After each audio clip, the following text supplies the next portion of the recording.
Perkenalkan, nama saya Kanur Khalifah. Di sini saya akan menjelaskan hadis mutawatir dalam bahasa, yaitu bermakna mutatabi. Dalam terjemahan bahasa Indonesia memiliki arti beriring-iringan yang berturut-turut antara satu dengan yang lain.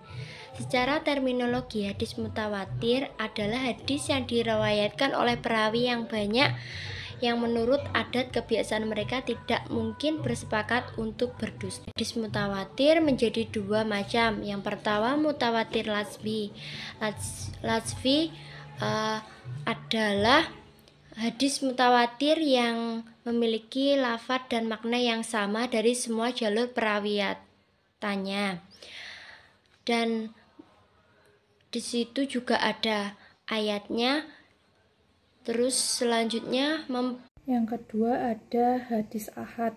Definisi hadis ahad menurut bahasa artinya satu. Secara istilah yaitu hadis yang diriwayatkan oleh satu orang tetapi makna dan istilahnya adalah hadis yang tidak memenuhi syarat mutawatir. Hadis ahad bukan hanya diriwayatkan satu orang tetapi bisa juga 2 atau 3 orang atau lebih. Macam-macam hadis ahad. Yang pertama ada hadis masyhur. Definisi dari hadis masyhur yaitu hadis yang diriwayatkan dengan 3 jalur perawi atau lebih, namun tidak sampai pada tingkatan mutawatir. Macam-macam hadis masyhur yaitu yang pertama, masyhur secara istilah adalah hadis yang seperti yang disebutkan di atas, yaitu yang diriwayatkan dengan 3 jalur perawi atau lebih, namun tidak sampai pada tingkatan mutawatir. Mengapa dinamai dengan hadis masyhur secara istilah? Karena hadis tersebut sesuai dengan kriteria yang disebutkan oleh ulama hadis. Yang kedua ada masyhur non istilah, yaitu hadis yang terkenal dari mulut ke mulut. Jumlah atau kuantitas perawi tidak menjadi persyaratan dari hadis tersebut. Yang penting hadis tersebut masyhur dan terkenal dari mulut ke mulut. Yang kedua ada hadis aziz, yaitu hadis yang diriwayatkan oleh 2 jalur perawi.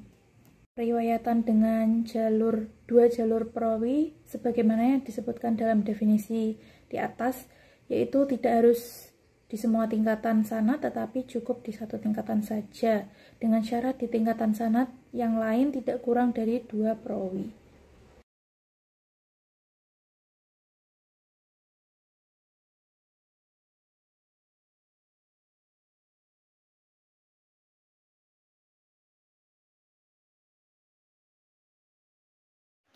Hadis sahih ialah hadis yang sanadnya bersambung, diriwayatkan oleh perawi yang berkualitas dan tidak lemah hafalannya. Di dalam sanad dan matannya tidak ada syad dan ilat. Setiap hadis yang dalam rangkaian sanadnya bersambung diriwayatkan oleh perawi yang adil dan dabit dari awal sampai akhir sanad. Tidak terdapat di dalamnya syad dan ilah.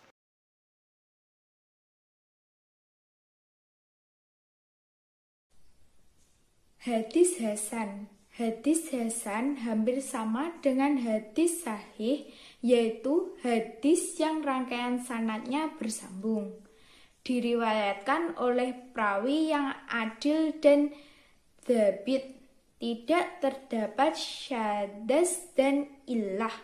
Perbedaan dari 2 hadis ini adalah kualitas hafalan perawi hadis hasan tidak sekuat hadis sahih.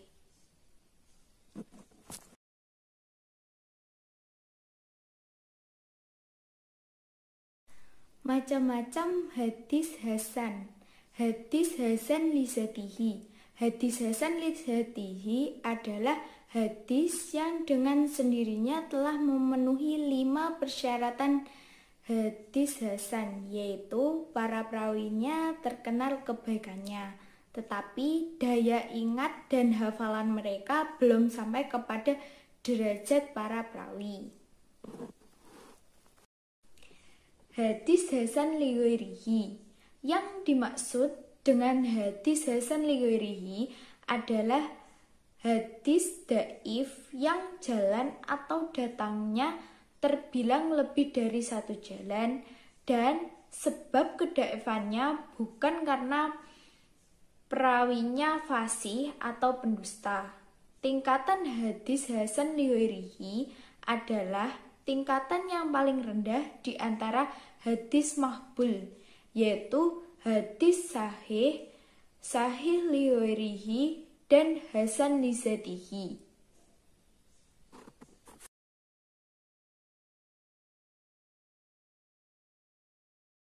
Nah, selanjutnya adalah hadis dhaif. Hadis dhaif ialah hadis yang tidak memiliki salah satu syarat atau lebih dari syarat-syarat hadis sahih dan hadis hasan. Jadi, suatu hadis dianggap dhaif bila belum dapat dibuktikan kesahihan dan kehasanannya. Penyebab dhaifnya sebuah hadis adalah keterputusnya sanadnya atau kelemahan-kelemahan yang bersifat manusiawi dari para perawinya seperti lemahnya daya ingat, sering ragu, ataupun tersalah dalam penyampaian sesuatu. Berikut macam-macam hadis dhaif yang disebabkan terputusnya sanad. Yang pertama, hadis mu'allaq, hadis yang terputus sanadnya di awal, baik terputus satu rawi atau lebih secara berurutan. Yang kedua, hadis mursal, hadis yang terputus sanadnya di akhir setelah tabi'in. Yang ketiga, hadis mu'dal, hadis yang terputus sanadnya dua rawi atau lebih secara berurutan. Yang keempat, ada hadis munqati, hadis yang sanadnya tidak disambung dengan cara terputusnya sanad dimanapun posisinya. Yang kelima, hadis mudalas, hadis yang aib perawinya disembunyikan dengan cara menghilangkan mata rantai sanad yang dhaif di antara dua rawi yang sikoh. Ini disebut tadlis taswiyah, atau dengan cara menyebut gurunya dengan sebutan yang tidak dikenal oleh audien. Ini disebut tadlis syuyuk. Yang keenam, hadis mursal kafi. Hadis ini meriwayatkan dari orang yang pernah ia temui atau sejaman. Akan tetapi, riwayat atau hadis tersebut tidak pernah ia dengar darinya.